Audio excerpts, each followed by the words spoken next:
Chancellor Merkel, it is a great honor to welcome you to the People's House, the White House. Our two nations share much in common, including our desire for security, prosperity, and peace. We just concluded a productive meeting with the German and American companies to discuss workforce development and vocational training, very important words. Germany has done an incredible job training the employees and future employees and employing its manufacturing and industrial workforce. It's crucial that we provide our American workers with a really great employment outlook. And that includes making sure that we harness the full potential of women in our economy. My administration is in the process of rebuilding the American industrial base.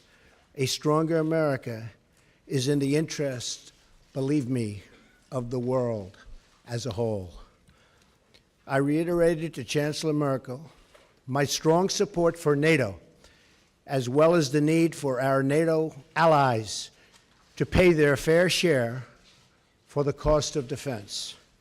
Many nations owe vast sums of money from past years, and it is very unfair to the United States. These nations must pay what they owe. During our meeting, I thanked Chancellor Merkel for the German government's commitment to increase defense spending and work toward contributing at least 2% of GDP. I want to thank the Chancellor for her leadership in supporting NATO and its efforts in Afghanistan. This has come at significant cost, including the lives of over 50 German soldiers whose sacrifice we greatly honor. I also appreciate Chancellor Merkel's leadership, along with the French president, to resolve the conflict in Ukraine, where we ideally seek a peaceful solution. Most importantly, our two countries must continue to work together to protect our people from radical Islamic terrorism and to defeat ISIS. I applaud Chancellor Merkel for Germany's contributions, both civilian and military, as a counter-ISIS coalition member. We also recognize that immigration security is national security. We must protect our citizens from those who seek to spread terrorism, extremism, and violence inside our borders. Immigration is a privilege, not a right, and the safety of our citizens must always come first, without question. Over lunch, the Chancellor and I will talk about our economic partnership. We must work together towards fair and reciprocal trade policies that benefit both of our peoples. Millions of hardworking U.S. citizens have been left behind by international commerce, and together we can shape a future where all of our citizens have a path to financial security. The United States will respect historic institutions, and we will also recognize the right of free people to manage their own destiny. The close friendship between America and Germany is built on our shared values. We cherish individual rights, we uphold the rule of law, and we seek peace among nations. Our alliance is a symbol of strength and cooperation to the world. It is the foundation of a very, very hopeful future. Thank you. Mr. President, ladies and gentlemen, it is a great pleasure and privilege to be here today in the White House together with President Donald Trump and have a first personal one-on-one meeting and an exchange of views. In the period leading up to this visit, I've always said it's much, much better to talk to one another and not about one another, and I think our conversation proved this. We talked about the international situation. We talked about also apprenticeship programs when we met with CEOs and apprentices around a round table. As regards the shared interests that we have, let me look back into the past. We, the Germans, owe a lot to the United States of America, particularly as regards the economic rise of Germany. This was primarily due to the help through the Marshall Plan. We were also able to regain German unity after decades of the United States standing up for this together with other allies and standing by our side during the period of the Cold War. And we are very gratified to know that today we can live in peace and freedom as a unified country due to that. So I was gratified to know that the President underlined how important he thinks NATO is. NATO is of prime importance for us, and it was not without very good reason that we said during our summit meeting in Wales that also Germany needs to increase expenditure. We committed to this 2% goal until 2024. Last year we increased our defense spending by 8%, and we're going to work together again and again on this. And we said that obviously defense and security has a lot of different assets and facets to it. On the one hand, it's supporting missions in Africa, for example. It's also promoting development assistance, but it's also helping missions in Africa, for example, in trying to stand up for their own safety and security. We continue to be in conversation. What was important for us today was that we were able to talk about Afghanistan, talk about what, as the President quite rightly said, the continuing mission of Germany in Afghanistan. I am very glad that the United States are intending to continue to commit to the Afghan mission as well. Together we fight against Islamist terrorism. Germany is going to step up its work and is going to continue its work in Afghanistan and also in Syria. We're going to monitor the situation there very closely. We're going to work on political solutions in Syria, but also in Libya, what we talked about. I am very gratified to know that the American administration and also the President personally commit himself to the Minsk process. We need to come to a solution of this problem. There has to be a safe and secure solution for Ukraine, but the relationship with Russia has to be improved as well. Once the situation there on the ground is clarified, Minsk is a good basis, but unfortunately we haven't made yet the headway that we want to, but we are going to work together with our experts in the next few months to come on this issue. I am also here in my capacity as G20 President. You know that we will be hosting the G20 the G20 summit, this year, and I'm very pleased that the President has committed to attending this summit. We're going to talk at some length over lunch about the issues.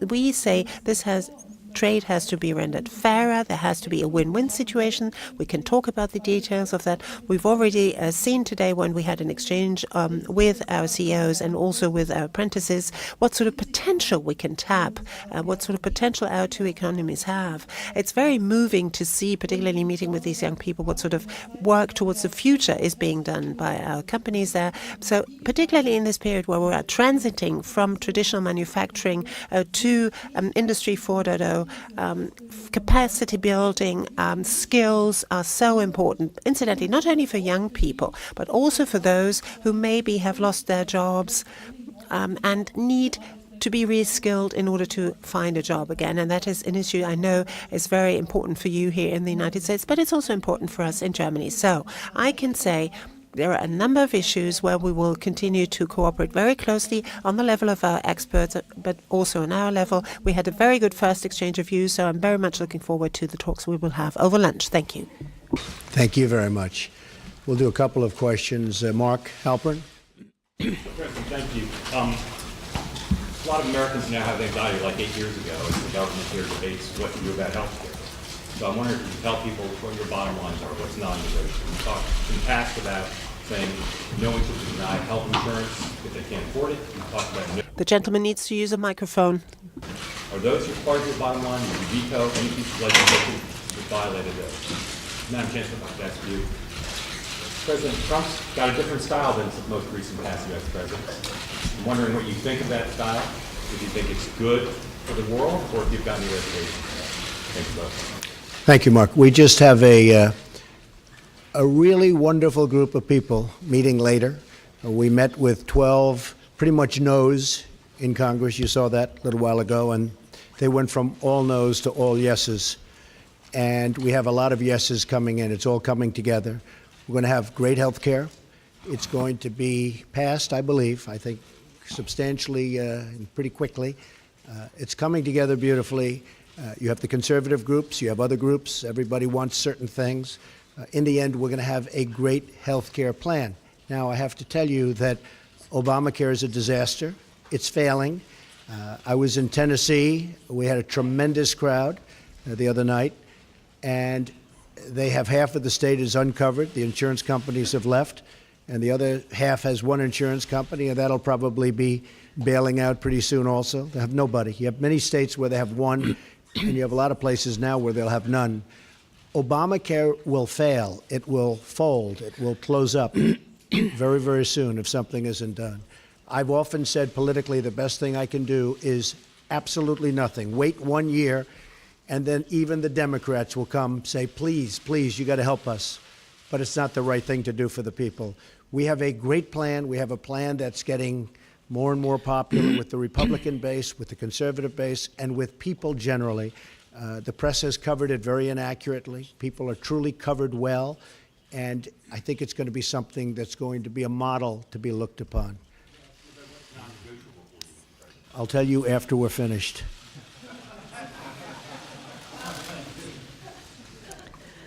Ja, danke schön. Thank you very much. Well, I'm here as Chancellor of the Federal Republic of Germany. I represent German interests. I speak with the President of the United States, who, well, stands up for, as is right, American interests. That is our task, respectively. And I must say that I was very gratified to know the very warm and gracious hospitality with which I've been received here. We held a conversation where we were trying to address also those areas where we disagree, but to try to bring people together, try to show what is our vantage point, what is the American vantage point, and then try to find a compromise which is good for both sides, because we need to be fair with each other. Each and everyone is expecting for his or her leader that something good comes out of it for their own people. For Germany, I can say, well, people are different. People have different abilities, have different characteristics, traits of character, have different origins, have found their way into politics along different pathways, which, well, that is diversity, which is good. Sometimes it's difficult to find compromises, but that's what we've been elected for. If everything just went like that without problem, well, you didn't need politicians to do these jobs. Frau Dunz. Ms. Dunz, please. Christina Dunz from the German press agency. Madam Chancellor, given the experience of the GDR, you are always saying that you are so confident that walls can fall also. For how dangerous do you think this isolationist policy of the U.S. president is, what with the import tariffs that he plans, and also with the fact that he doesn't think the EU doesn't deal with the EU in a very respectful way? And Mr. President, America first, don't you think that this is going to weaken also the European Union? And why are you so scared of diversity in the news and in the media, that you speak so often of fake news, and that things, after all, in the end cannot be proven? For example, the fact that you have been wiretapped by Mr. Obama. Nice, friendly reporter. Well, first of all, I don't believe in an isolationist policy, but I also believe a policy of trade should be a fair policy. And the United States has been treated very, very unfairly by many countries over the years, and that's going to stop. But I'm not an isolationist. I'm a free trader, but I'm also a fair trader. And our free trade has led to a lot of bad things happening. You look at the deficits that we have, and you look at all of the accumulation of debt. We're a very powerful country. We're a very strong country. We'll soon be at a level that we perhaps have never been before. Our military is going to be strengthened. It's been depleted. But I am a trader. I am a fair trader. I am a trader that wants to see good for everybody worldwide. But I am not an isolationist by any stretch of the imagination. So I don't know what newspaper you're reading, but I guess that would be another example of, as you say, fake news. Okay. Also ich möchte es einfach mal so. Well, allow me, if I may, to put it in the following terms. We haven't yet had time to talk at a great length about economic issues, but I would say that the success of Germany in the economic area, but also on security and peace, that the success of Germans have always been one where the German success is one side of the coin and the other side of the coin has been European unity and European integration. That's something of which I'm deeply convinced, and I'm not only saying this back home, I'm saying this here, I'm saying it in the United States and also here in Washington in my talks with the President. Secondly, I believe that globalization ought to be shaped in an open-minded way, but also in a very fair way. Freedom of movement within the European Union, for example, is a very important element of our economic progress. Of peace has been for many, many decades. The European countries for many, many centuries waged wars against each other. We have to protect our external borders because, and there we have to work on the basis of mutual interest with our neighbors. Migration, immigration, integration has to be worked on. Obviously, traffickers have to be stopped, but this has to be done by looking at the refugees as well, giving them opportunities to shape their own lives where they are, help countries who right now are not in an ability to do so, sometimes because they have civil war. I think that's the right way of going about it. And this is obviously what we have an exchange of views about. But my position is the one that I've just set out for you. I might add that we have many plants and factories coming back into the United States. Many jobs are coming back to Michigan, to Ohio, to Pennsylvania, to a lot of places where they were losing jobs. And we will have a different policy, but it's going to be a great policy for not only the United States, but a great policy worldwide. And I look very much forward to it. Kevin Cerulli. Yes, Mr. President, you have received the commentary. What exactly do you think would unify this Republican Party? And then in terms of trade, what areas of common ground do you think you will be able to have with German governments? And then Chancellor Merkel, what do you anticipate could be a concession points that you would be willing to give to the administration in terms of that negotiation? Well, Kevin, I think we have a very unified Republican Party. After all, we have the presidency, we have the House, we have the Senate, and we're getting along very well, I will tell you. And if you were at the meeting that I just attended, where we took 12 no's or semi-no's, no yeses, and within a short period of time, everybody was very much on board, and a commitment to vote yes. I think we have a very unified party. I think actually more unified than even the election. You see, when they talk about me, I seem to be very popular, at least this week, within the party, because we have our highest numbers, the highest numbers that I've ever had in the party. So I think there's a great unification. Healthcare is a very, very difficult subject. It's a very complex subject, and it's a subject that, you know, goes both ways. You do something for one side, and the other side doesn't like it. But it's really something that's come together very well, and I think it's going to be very, very popular, extremely popular. On trade, with Germany, I think we're going to do fantastically well. Right now, I would say that the negotiators for Germany have done a far better job than the negotiators for the United States. But hopefully we can even it out. We don't want victory, we want fairness. All I want is fairness. Germany's done very well in its trade deals with the United States, and I give them credit for it. And I can speak to many other countries. I mean, you look at China, you look at virtually any country that we do business with, it's not exactly what you call good for our workers. I mean, you look at the horrible NAFTA transaction. NAFTA has been a disaster for the United States. It's been a disaster for companies, and in particular, it's been a disaster for the workers. A lot of the companies just moved. But the workers are strewn. It's probably the reason I'm standing here. Maybe number one, that, and maybe the military, building up our military, which we will do, and we will be stronger than ever before, and hopefully not have to use it. But we will be stronger, and perhaps far stronger than ever before. But it's probably the reason I'm here, is when you talk about trade. So I think that we are going to be a very different country.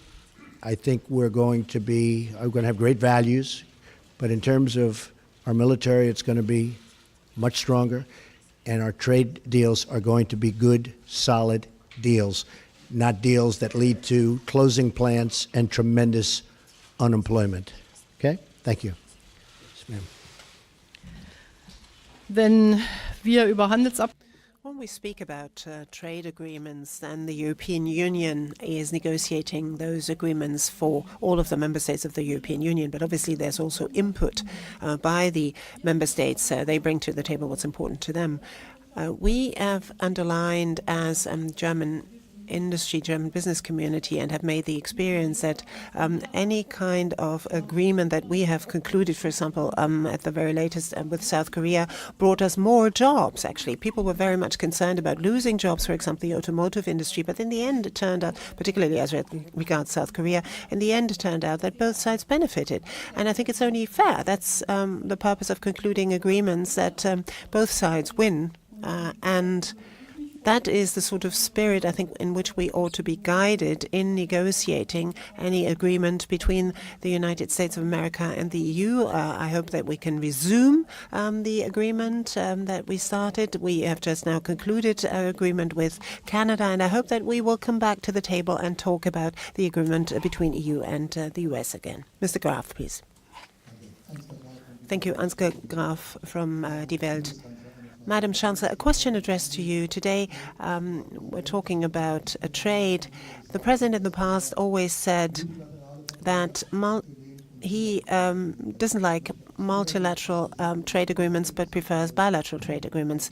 Do you think, from the EU's point of view, TTIP is a bilateral agreement with Washington on one side, the EU on the other side?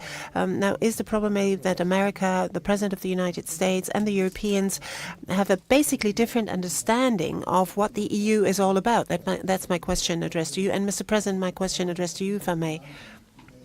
Rejected White House claims that the alleged wiretapping on you, on the Trump Tower, on Trump Organization, or on members of your campaign was that British intelligence was either responsible for it or involved in it. After these claims are rejected, what is your take on that? Are there other suspects, or do you think it was a mistake to blame British intelligence for this? And by the way, my second question, are there from time to time tweets that you regret in hindsight? Very seldom. Very seldom, Very and seldom. you would have, so you never would have Very wished seldom. not to have Probably tweeted wouldn't be here something. right now, but so very seldom. We have a tremendous group of people that listen, and I can get around the media when the media doesn't tell the truth, so I like that. As far as wiretapping, I guess, by this past administration, at least we have something in common, perhaps.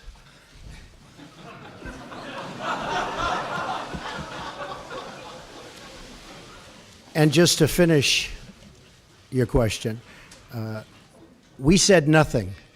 All we did was quote a certain very talented legal mind who was the one responsible for saying that on television. I didn't make an opinion on it. That was a statement made by a very talented lawyer on Fox. And so you shouldn't be talking to me, you should be talking to Fox. Okay? Okay, thank you. Ja, ich glaube, dass der Präsident. Well, I believe that the President has clearly set out his philosophy as to what trade agreements have to bring about for the American side as well. I personally don't think that Germany needs to negotiate and not the European Union. We've devolved our competences to the European Union, so the European Union, or rather the Commission, negotiates on behalf of the member states. So that's not going to prevent us from concluding agreements. For me, indeed, this would be then qualify as a bilateral agreement between the EU and the United States if we had it. But the question is, will it be of benefit to both countries or not? And let me be very honest, very candid. A free trade agreement with the United States of America has not always been all that popular in Germany either. There have been less demonstrations against this free trade agreement in the United States than in Europe and also in Germany. So I am very glad to note that apparently the sort of perspective on that has changed a little bit, at least in Germany too. Thank you very much. Great honor. Thank you.